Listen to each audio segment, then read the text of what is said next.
Retour ce soir sur le séjour du chef de l'État en terre zimbabwéenne.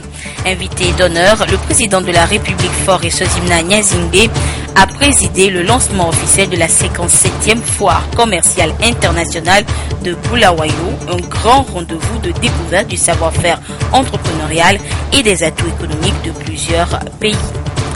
Et puis les 5 nouveaux membres de la Haute Autorité de l'Audiovisuel et de la Communication RAC ont été élus ce lundi par les députés à l'Assemblée nationale. À la plénière, les représentants du peuple ont porté leur choix sur les représentants des organisations professionnelles de la presse. À découvrir tout de suite dans ce journal. C'était les principales articulations de cette édition. Bonsoir à toutes et à tous. D'abord, au courrier départ du chef de l'État, le président de la République Faure Eswazimana Nyasimbe a adressé un message de félicitations à son homologue polonais, son Excellence Andrzej Duda, à l'occasion de la célébration de la fête nationale de ce pays. Le chef de l'État Faure Eswazimana Nyasimbe a exprimé son vif souhait de voir les relations d'amitié et de coopération entre leurs deux pays se renforcer davantage pour le bien de leurs peuples respectifs. Je vous l'annonçais également en titre, le chef de l'État était la semaine dernière l'invité d'honneur de la 57e édition de la foire commerciale internationale de Bulawayo au Zimbabwe. Environ 20 pays ont répondu à ce rendez-vous économique par l'exposition de leurs différentes entreprises. Nous reviendrons tout à l'heure sur le résumé de ce séjour du chef de l'État en terre zimbabwéenne et puis également son intervention lors de la cérémonie officielle de lancement dans le courant de cette édition. Également en titre, les députés à l'Assemblée nationale ont procédé ce lundi à l'élection des nouveaux membres de la Haute Autorité de l'Audiovisuel et de la Communication RAC. Au terme de cette élection, 5 membres ont été choisis. Ils ont été élus au titre des organisations professionnelles de la presse et à titre individuel. Découvrons ensemble ces nouveaux membres avec le compte-rendu de la plénière avec Kaf Djobo et Pierre Sousouko. Après appel à candidature, 39 candidats ont été retenus. Parmi eux, 5 devront être élus par l'Assemblée nationale, devant auquel s'attellent les parlementaires à cette séance plénière. À l'issue du vote, 5 nouveaux membres ont été donc élus par la représentation nationale conformément à la loi. Les députés de l'ANC n'ont pas participé au vote, estimant qu'un consensus devrait être trouvé par rapport à la liste des candidats qu'ils ont proposés. Faute de compromis, ils ont quitté l'hémicycle au moment du déroulement du vote. 2 des candidats devraient être élus au titre des organisations professionnelles de presse et 3 à titre indépendant. Zus Adjadouvor, Pierre Sabi Kassere, Aminata Drou, Mathias Aena et Octave Olympio ont gagné la confiance de la majorité des élus du peuple. Le président de l'Assemblée nationale s'est félicité du déroulement du vote et a exprimé sa reconnaissance aux parlementaires pour le devoir accompli. Nous avons fait notre devoir. La loi organique sur la RAC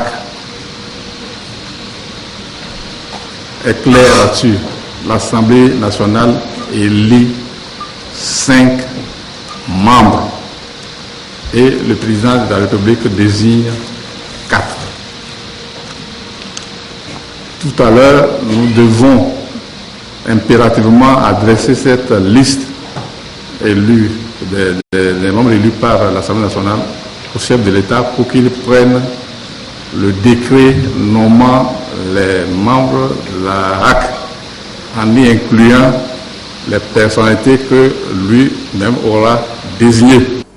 L'ancien bureau étant en fin de mandat, l'élection de ces nouveaux membres vient ainsi insuffler une nouvelle dynamique à l'institution de régulation des médias.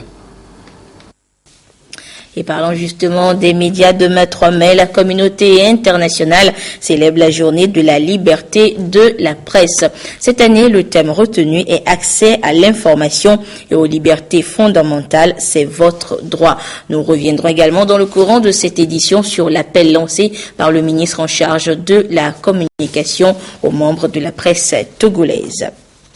Le comité exécutif du réseau africain des personnels des parlements tient depuis ce matin une rencontre à Lomé. Les assises visent la préparation de la prochaine assemblée générale de cette organisation et également la redynamisation des activités du réseau. Le compte rendu avec Tchassenam Baga.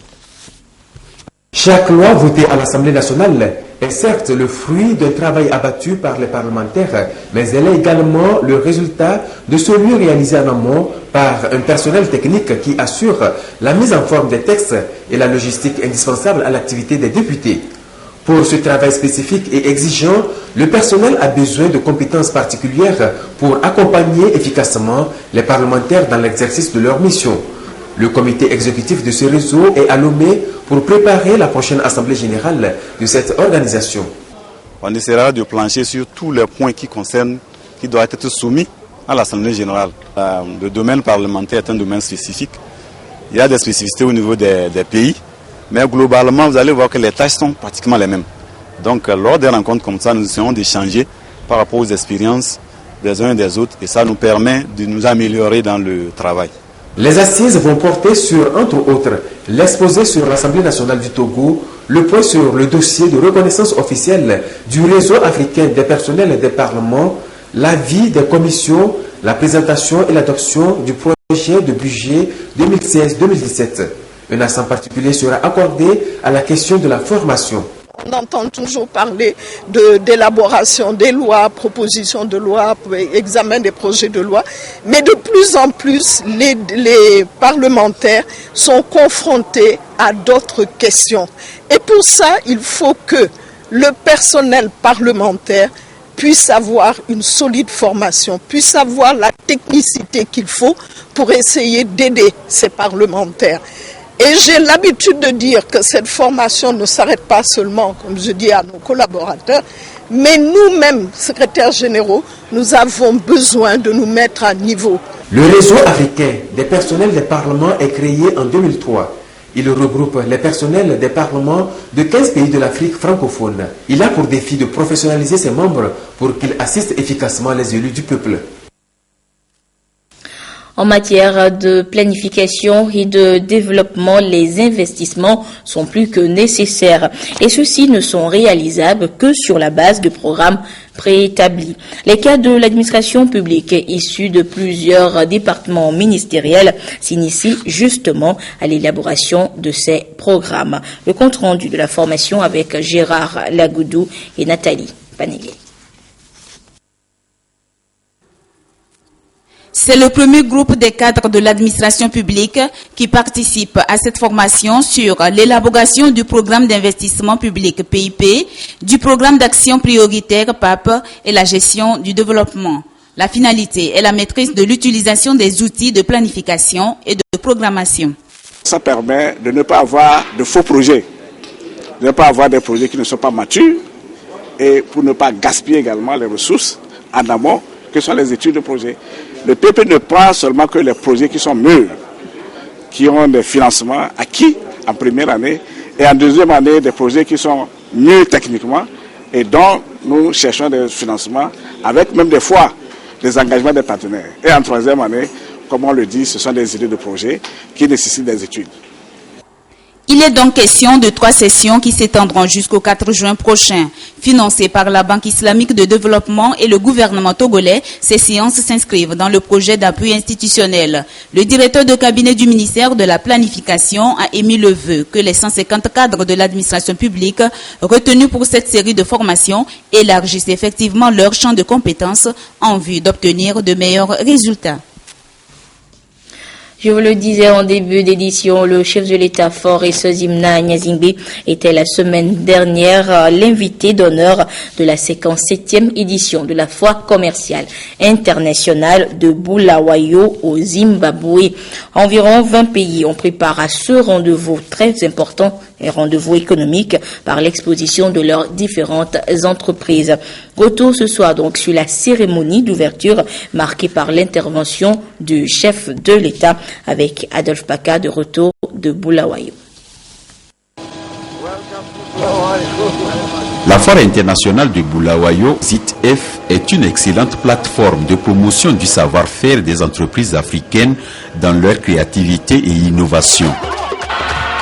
Sur le stade municipal de la ville de Bulawayo, où ont eu lieu les manifestations, l'engouement de la population et la diversité des exposants témoignent de l'adhésion du peuple zimbabwéen à cette initiative.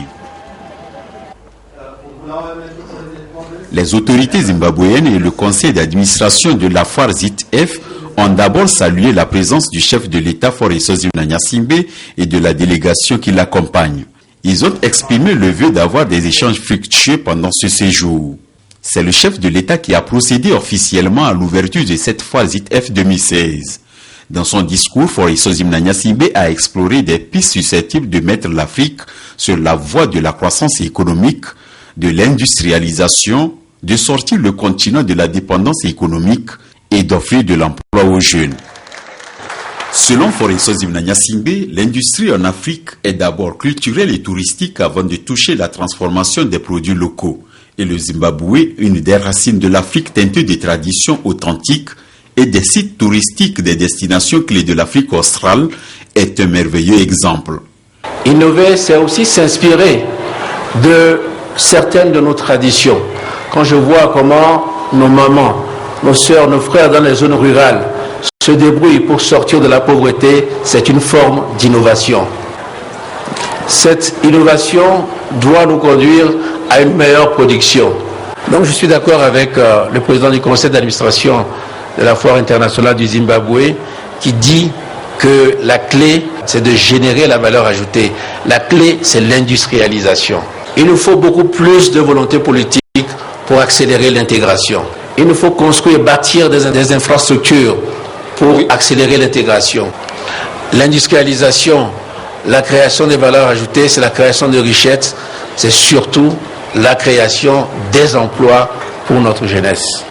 Parce que si nous n'industrialisons pas, si nous ne créons pas de la valeur ajoutée, nous exportons nos emplois dehors alors que nous en manquons à l'intérieur. Mais l'industrialisation aussi, elle suppose certaines conditions, elle suppose de la stratégie. Et c'est pourquoi nous devons améliorer le climat des affaires dans nos pays. Quand je parlais de volonté politique, c'est de faire en sorte que nous sortions de nos idées un peu obsolètes aujourd'hui, de souveraineté étriquée, pour aller vers une plus grande interdépendance, une plus grande complémentarité, comme nous le voyons dans les villes frontalières, dans les villages frontaliers. Et comme ça, nous pourrons avoir la constitution de grands marchés qui peuvent permettre des investissements importants et efficaces. Nous devons avoir des facteurs de production compétitifs parce qu'aujourd'hui, c'est la libéralisation des échanges. Et cette libéralisation des échanges, elle est dans la... Nous ne pouvons pas aller contre. Le monde aujourd'hui est un monde ouvert. Continuons son propos en anglais. Les hommes d'affaires et le peuple zimbabwéen étaient convaincus d'écouter un homme pragmatique, guidé par l'action et le dynamisme. We are late, but it is never too late when you can do better.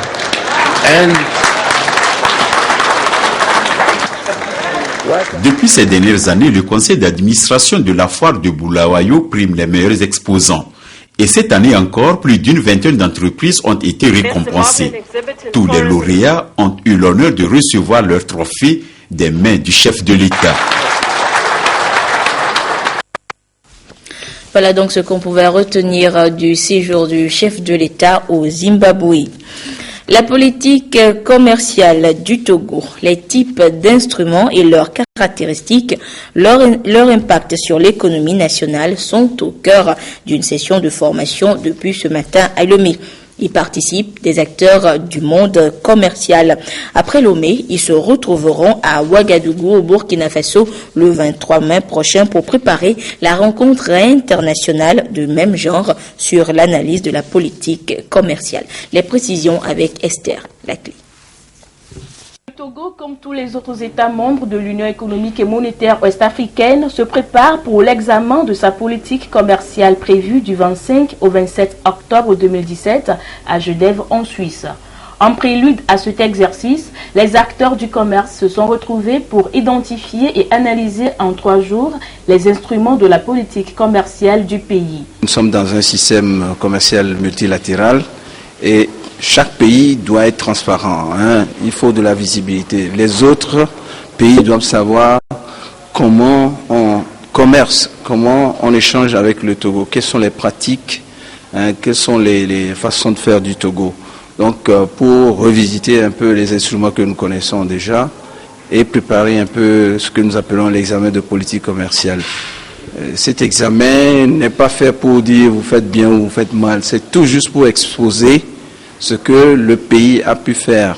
Le Togo est soutenu dans cette démarche par l'Organisation internationale de la francophonie OIF et l'Organisation mondiale du commerce OMC.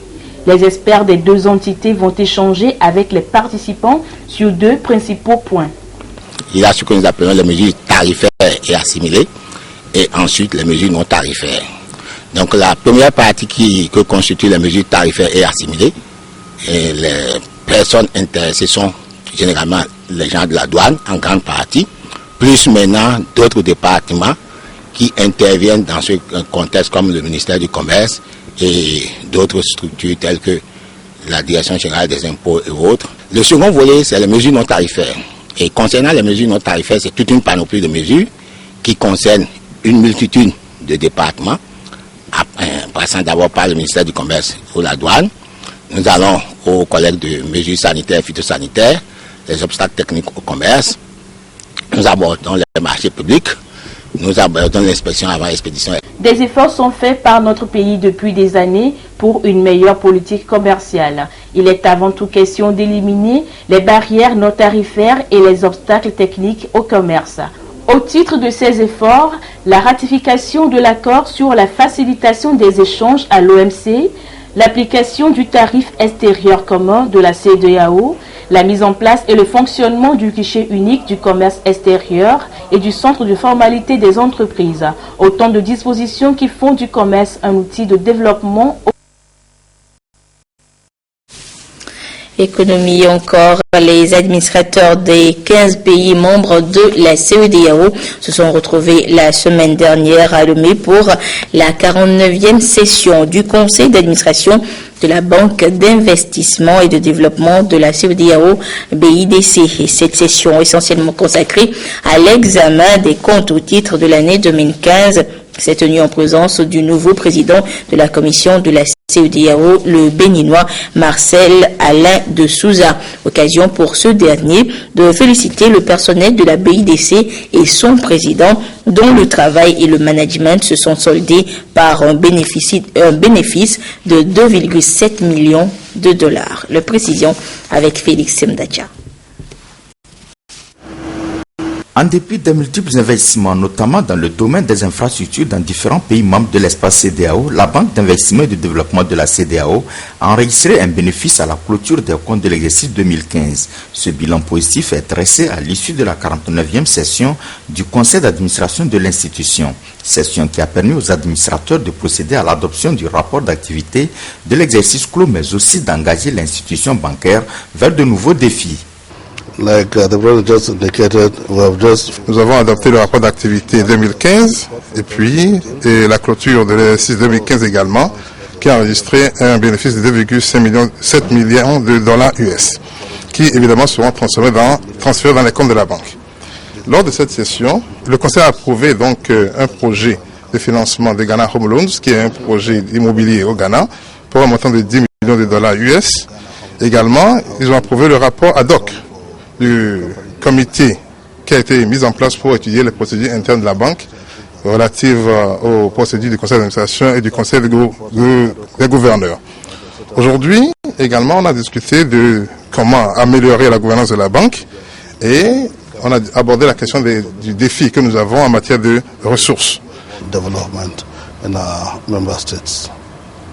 Bilan positif certes, mais il importe que l'institution renforce ses actions d'investissement pour contribuer davantage à la lutte contre la pauvreté dans l'espace sous-régional, a relevé le nouveau président de la commission de la CEDEAO présent à cette session. Lorsque une banque de cette dimension fait un bénéfice, nous devons les féliciter. Les féliciter parce que généralement, ils financent surtout les infrastructures qui sont indispensables pour l'intégration, pour le recul de la pauvreté et surtout pour l'émergence économique de nos pays.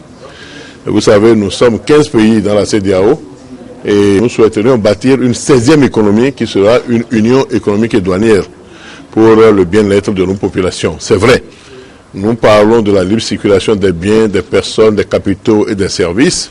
Ça fait 41 ans qu'on est ensemble, mais nous notons qu'il y a encore quelques problèmes à régler. La preuve, c'est que les échanges entre les pays de la CEDEAO après 41 ans sont encore à 12%. Nous avons du pain sur la planche. Nous devons travailler. Et la BIDC est un maillon important pour l'investissement et le développement. Pour que nous puissions échanger, il faut avoir des infrastructures routières, ferroviaires, aéroportuaires et portuaires. Et nous devons continuer pour que entre les pays de la CEDEAO, il y ait une sorte d'interconnexion sur tous les plans afin que nous ayons vraiment la 16e économie. Le président de la BIDC, président du conseil d'administration de l'institution bancaire, au nom des administrateurs, a félicité le président de la commission pour son élection. Aussi a-t-il réitéré l'engagement de la banque à soutenir Marcel Alain de Souza dans la réalisation de son mandat à la tête de la commission de la CEDEAO. Ce communiqué conjoint pour poursuivre cette édition, le ministre des Infrastructures et des Transports et le ministre du Commerce, de l'Industrie, de la Promotion du secteur privé et du tourisme portent à la connaissance du public qu'à la suite de la diminution pour la 3e fois consécutive des prix des produits pétroliers, le gouvernement a procédé à la revision à la baisse des tarifs des transports urbains, interurbains et de marchandises pour compter du mardi 3 mai 2016. Ils invitent instamment les transporteurs et conducteurs routiers au respect scrupuleux de ces nouveaux tarifs plafonds et rappellent que tout contrevenant à ces nouvelles mesures s'expose à la rigueur des textes en vigueur. Ces nouveaux tarifs peuvent être consultés dans le quotidien national Togo Presse. Les ministres comptent sur la bonne compréhension de tous. La suite de cette édition, lors de la conférence de Ouagadougou au Burkina Faso en février 2011, les pays d'Afrique de l'Ouest se sont engagés à faire de la planification familiale une priorité dans les politiques de développement impliquant la société civile. Pour atteindre cet objectif dans notre pays, les organisations de la société civile ont élaboré une cartographie de ces organisations et cette cartographie est soumise à validation depuis ce matin à Lomé. Le compte rendu avec Robert Potogbe et Antoinette Homao. Va voir. Le Togo s'est engagé dans la promotion de la santé de la mère et de l'enfant en vue de réduire significativement le taux de mortalité maternelle et infantile. Cet engagement s'est traduit par le lancement de la CARMA en 2010 par le chef de l'État. Et depuis lors, des efforts sont déployés pour renforcer l'accès aux services de planification familiale à la population. Le Togo s'est même doté d'un plan national de repositionnement de planning familial. Le réseau des organisations de la société civile et la TBF se mobilisent alors pour plus d'actions en faveur de la santé de la reproduction. C'est dans cette perspective que la cartographie des organisations œuvrant dans le domaine a été élaborée. Elle est en cours de validation. Au-delà de ce document, c'est de pouvoir nous outiller en tant qu'organisation de la société civile pour améliorer nos interventions sur le terrain et également pour pouvoir nous approcher de l'État pour faire respecter les engagements. Au Togo, le taux de prévalence contraceptive est de 17,3%, ce qui nécessite des efforts pour une meilleure appropriation des mécanismes de planning familial par les populations. Et les OSC ont un rôle primordial à y jouer. Accès à l'information et aux libertés fondamentales, c'est votre droit. C'est le thème retenu pour la célébration demain 3 mai de la journée de la liberté de la presse. Et à cet effet, le ministre en charge de la communication, Guy Madjé Lorenzo, lance un appel aux membres de la presse togolaise. Il les invite à bien ou plutôt mieux jouer leur partition pour renforcer et sauvegarder la liberté de presse dans notre pays. Décryptage avec Rachel Aokou et Prudence Zissou. La presse togolaise appelée à plus de professionnalisme dans un environnement où la liberté d'expression appelle à plus de responsabilité. Cette exhortation faite à l'endroit de tous les médias par le ministre en charge de la communication, Guy Madi Lorenzo, à la veille de la Journée internationale de la liberté de la presse, témoigne de l'engagement du gouvernement à accompagner la presse, à relever les nombreux défis qui s'imposent à ce secteur. Depuis l'instauration de cette journée en 1993 par les Nations Unies, le Togo a fait du chemin en matière de liberté d'expression, d'accès à l'information, surtout avec la libéralisation de la presse en vue de l'édification d'une nation démocratique. Pour permettre à la presse togolaise de poursuivre son travail dans un environnement serein, le gouvernement togolais ne manque pas d'occasion pour accompagner les acteurs de la presse togolaise dans leur marche vers le professionnalisme. Seule condition pour lui garantir la liberté totale dans l'exercice de sa mission. En effet, il est à rappeler que si la liberté de la presse renforce la démocratie et le travail des journalistes, c'est d'abord et avant tout le caractère professionnel du journalisme qui détermine l'espace de liberté d'expression à acquérir. Ne nous méprenons pas. La liberté se renforce et se nourrit du professionnalisme, de l'éthique et de la responsabilité. Travailler à accorder cette responsabilité à la presse, à respecter les règles communes de l'exercice de la profession du journaliste au Togo, c'est bien accompagner celle-ci à grignoter et à conserver jalousement chaque espace de liberté acquis. Cet engagement du Togo dans la consolidation de la liberté d'expression s'est également matérialisé ces derniers mois par l'amélioration du cadre législatif et réglementaire d'exercice de la profession de journaliste. Il n'est un secret pour personne que le Togo dispose au niveau continental de l'un des codes de la presse les plus unanimes, libéralisés et qui consacre le principe de la non-privation de liberté pour les acteurs de la presse dans l'exercice de leur mission. Mieux, dans l'esprit des recommandations des États généraux de la presse, il devrait être renforcé dans les prochains mois, préservant toujours ce qui fait notre force et notre fierté au niveau de l'espace continental. Le thème de cette année, je cite, « Accès à l'information et aux libertés fondamentales, c'est votre droit », est évocateur et nous sommes heureux de voir ce thème retenu pour cette année. En effet, il y a 2 mois, jour pour jour, se fondant sur les recommandations des assises de Palimé et sur proposition du gouvernement togolais, l'Assemblée nationale a adopté la loi portant liberté d'accès à l'information et à la documentation publique. Ceci devrait également, et nous l'espérons, permettre d'éviter de tomber dans les pièges de la calomnie, de la diffusion de rumeurs et de fausses informations. Le gouvernement appelle donc une fois encore la presse togolaise à jouer également sa partition pour la sauvegarde de cette liberté acquise au fil du temps pour contribuer à une société meilleure où l'ignorance est combattue et où règne la justice et la paix.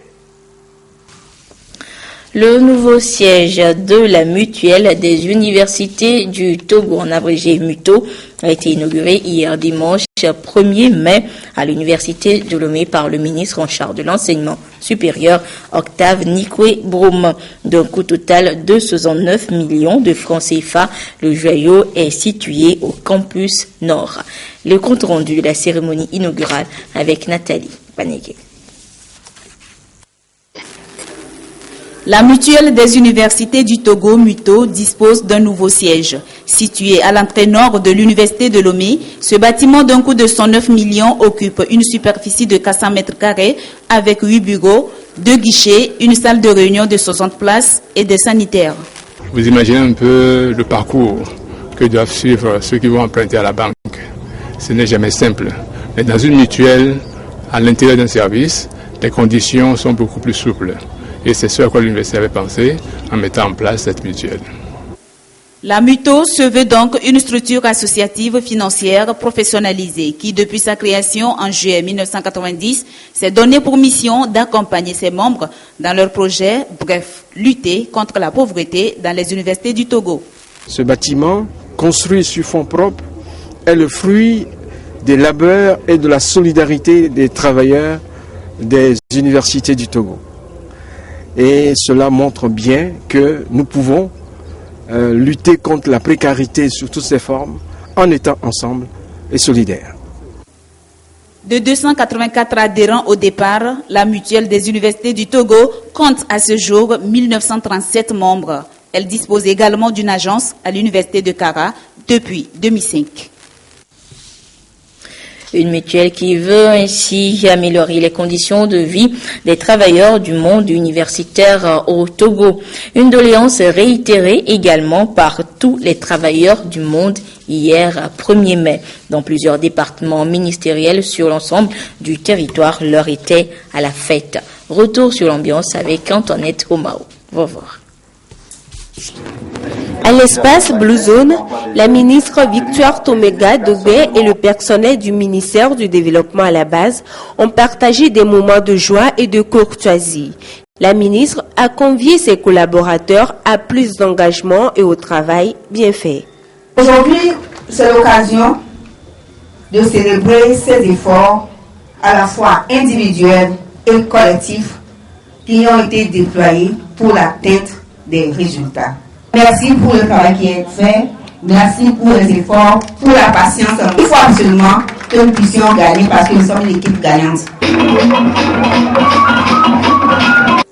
Autour de leur ministre Gilbert Barara, les agents du ministère de la fonction publique, du travail et de la réforme administrative ont célébré la 130e édition du 1er mai. Doléances des agents, puis message de réconfort, de félicitations et d'assurance du ministre pour l'obtention de meilleurs résultats.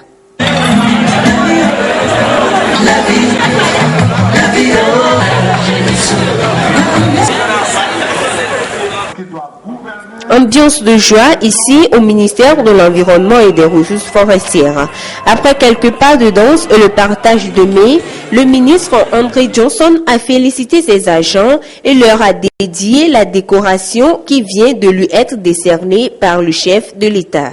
Que suis-je, André Johnson, devant tous ces collaborateurs, ces milliers de collaborateurs qui font la fierté de ce ministère?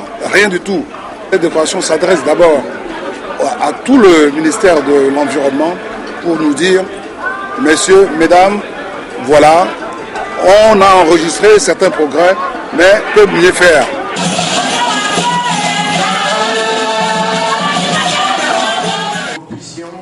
Dans la même dynamique, le personnel du ministère de l'Enseignement technique et de la formation professionnelle s'est donné rendez-vous sur l'esplanade de l'Institut national de formation et de perfectionnement professionnel pour célébrer le 1er mai. Nous avons, à cette occasion, promis à nos collaborateurs que l'État que nous représentons fera tout pour que les conditions de travail s'améliore progressivement dans la dynamique qui a été impulsée depuis plusieurs années. Et je crois que c'est dans la joie et l'allégresse que nous allons poursuivre cette journée.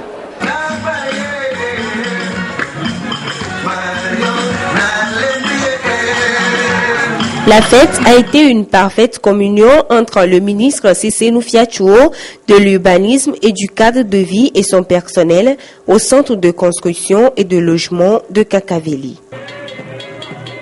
Aujourd'hui, j'ai été émerveillé lorsque les travailleurs s'engagent à se mettre aux côtés du chef de l'État pour garantir la sécurité et la paix dans notre pays, eu égard à tout ce que nous vivons sur le plan international. Et je peux dire aux travailleurs, à mes collaborateurs, qu'il y a un avenir radieux pour les travailleurs. Le ministère des Travaux publics et des Infrastructures a célébré aussi le 1er mai. Cadres du ministère, directeurs des départements et autres employés se sont retrouvés pour partager ces moments de fête. La fête des travailleurs a également été célébrée dans plusieurs sociétés de la place. Le décor était le même partout, des tables garnies de bons mets, de boissons diverses et employés et employeurs ayant respecté un dress code. t-shirts et casquettes à l'effigie de leurs différentes entreprises. Carmen Nadji à Kakpo, Esther Laclé.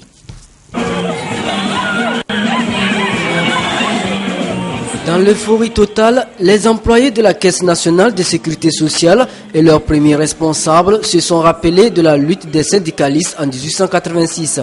Ils se sont engagés à plus travailler pour un meilleur rayonnement de leur institution.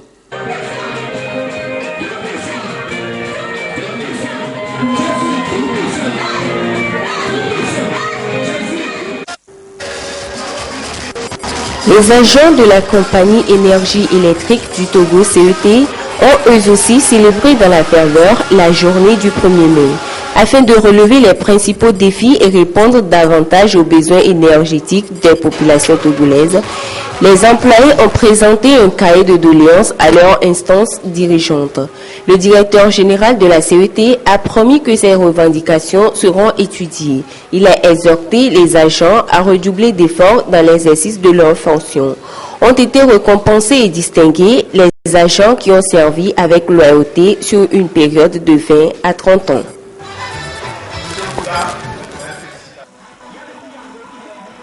« 1er mai à la Confédération Générale des Cadres du Togo CGCT. Une pause pour réfléchir sur les conditions de vie des travailleurs. L'engagement est donc pris pour plus de mobilisation et de persévérance pour un lendemain meilleur. Les cadres du Togo entendent renforcer leur collaboration avec l'État, les autres regroupements de travailleurs et les partenaires sociaux pour offrir de meilleures perspectives à tous les travailleurs togolais.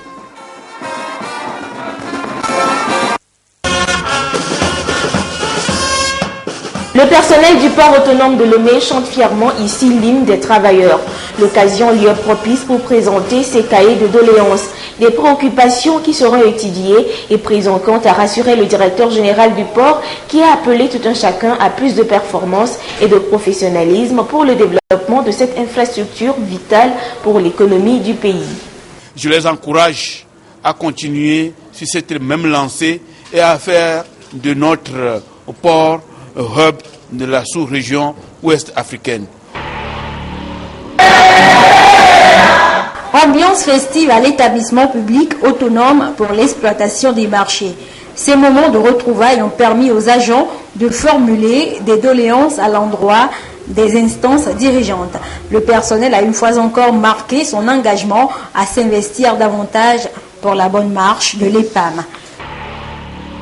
À la communauté électrique du Bénin CEB, le 1er mai, journée internationale des travailleurs, a été célébrée dans la convivialité.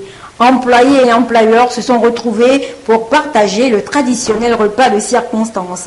Des distinctions honorifiques ont été décernées aux agents ayant accompli 15 à 25 ans de service. Des distinctions pour leur dévouement à la CEB.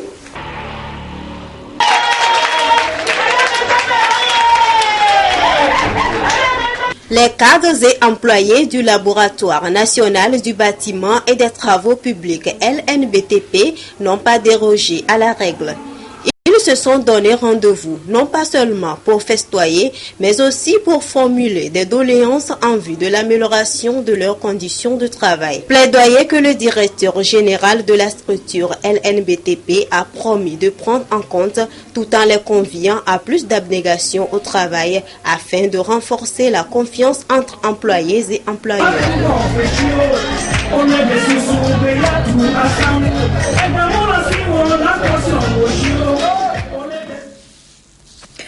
Ambiance de fête également du côté de la DOSI, délégation à l'organisation du secteur informel. En ce moment de partage, la directrice a reçu les félicitations de son personnel pour son management actif. Le compte rendu avec Lucassi et Esther Laclé.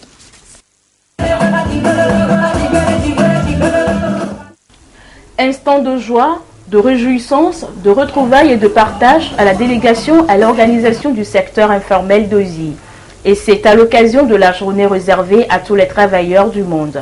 La DOSI, c'est un management soutenu qui a eu pour conséquence l'élargissement des actions visant l'effectivité dans l'organisation des acteurs de l'informel à travers la structuration et l'organisation de diverses activités socio-économiques. Nous constituons autour de notre DG une famille solide en vue d'accompagner avec efficacité les acteurs du secteur informel dans ce qu'ils font au quotidien.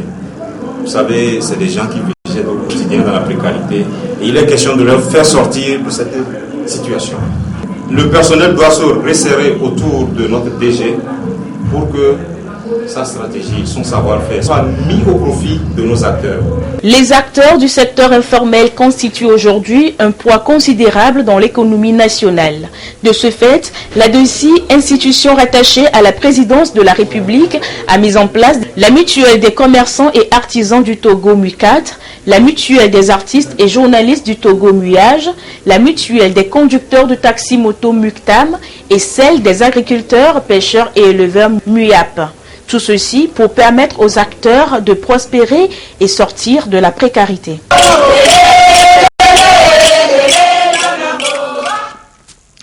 Voilà donc pour la célébration de la fête des travailleurs hier 1er mai. Et c'est également hier que la troupe Ismaïla des arts folkloriques égyptiens a quitté notre pays après une semaine de séjour. La troupe avait participé aux manifestations commémorant le 56e anniversaire de la fête de l'indépendance de notre pays. Et la veille du départ des membres de ce groupe, ils ont été reçus à la résidence de l'ambassadeur d'Égypte au Togo. Le compte rendu avec Augustin Kossi et Charlotte Moussimé.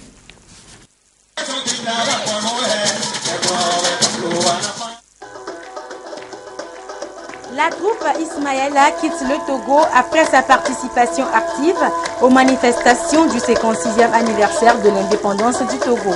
La troupe a fait découvrir les richesses culturelles, artistiques et même spirituelles du pays des pharaons. J'ai pensé de faire quelque chose avec les amis de l'Égypte ici, mais aussi les gens qui n'ont pas l'opportunité de voir le spectacle au Palais de Congrès et après ça au défilé, et aussi pour faire connaissance avec la troupe, faire connaissance avec la culture égyptienne et la fusion entre la culture égyptienne et la culture togolaise.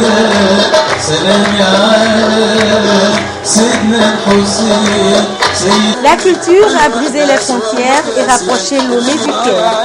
L'Égypte et le Togo viennent de signer un mémorandum d'entente pour renforcer les liens d'amitié et de coopération entre les deux pays en promouvant la diversité traditionnelle et culturelle. Cette troupe s'est produite et vous avez pu voir la richesse de leur répertoire le 26 lors du FESNAD. Et ensuite, avant-hier, le 28, cette troupe s'est produite à Kara pour égayer également les spectateurs de la région septentrionale. C'était tout à fait normal que nous puissions, avant leur départ, les réunir avec un groupe folklorique togolais pour les remercier d'avoir fait ce déplacement de Lomé à l'occasion de notre fête de l'indépendance. Ce déplacement s'inscrit dans le cadre de la convention de coopération que le président de la République, son Excellence Faure Sosbina Gnassingbé, a souhaité voir mettre en place entre notre pays et l'Égypte. La troupe des arts folkloriques Ismaïla est créée il y a 21 ans et a déjà participé à plusieurs festivals internationaux à travers le monde. Après le Togo, elle est attendue en Chine. L'ambassadeur a salué l'engagement soutenu du ministre Guy Madje Lorenzo dans le rapprochement entre les cultures des deux pays. Une coopération culturelle aux impacts multiformes. Par exemple, des auteurs togolais pourront désormais être traduits en arabe et vice-versa. Voilà, c'est sur cette bonne ambiance togolaise et égyptienne que se referme cette édition. Merci à vous qui l'avez suivi un peu partout grâce à la télévision togolaise. Excellente suite de nos programmes. Au revoir.